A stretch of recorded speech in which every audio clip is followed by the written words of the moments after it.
Our detailed comparisons are made possible by users who subscribe. Please support us and subscribe.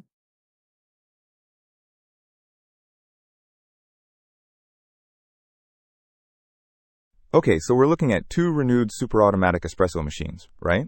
The Philips 3200 with LatteGo and the De'Longhi Eletta Deluxe. Yep, both from Amazon Renewed. First thing that jumps out is the size difference. The Philips is a bit smaller, at 17 by 10 by 15 inches, while the De'Longhi is bulkier at 14.1, 6x 10.2x, 18.3 inches. Good point. So if counter space is tight, the Philips might be a better bet. But what about the actual coffee making? Well, the Philips boasts 5 coffee types at your fingertips and highlights its LatteGo system for silky smooth froth. It also has a 12-step grinder adjustment, which is pretty neat. Plus, they say you can get 20,000 cups before needing to replace the grinders. Wow, 20,000 cups. That's a lot of coffee. What's the De'Longhi offering in terms of features?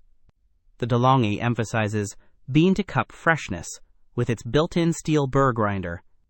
It also has a LatteCrema system for milk frothing and claims great results even with non-dairy milks, which is actually something I need.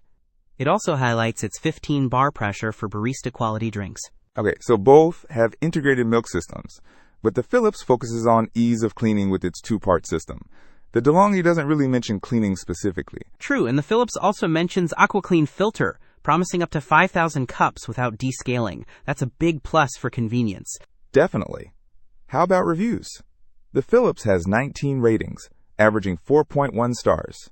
The De'Longhi only has 3 reviews, but it's a perfect 5 stars, which, could be less reliable with such a small sample size. Yeah, that's a fair point. And the Philips has a concerning top review mentioning a missing brew unit and milk spilling issues. Being a renewed item, that's a risk. Exactly. The De'Longhi's top review is glowing, praising its consistent coffee quality and the grinder. And the most interesting part, the user got it to avoid roach parts from pre-ground coffee. Ew. I didn't need to know that. All in all, both seem capable, but I'd lean towards the De'Longhi despite the fewer reviews. The emphasis on fresh grinding and good milk froth, and the better reviews, are more appealing to me, and I'm willing to take the risk. Don't miss out on our next in-depth review to help you make smarter purchasing decisions. Hit that subscribe button and the notification bell so you're always in the know.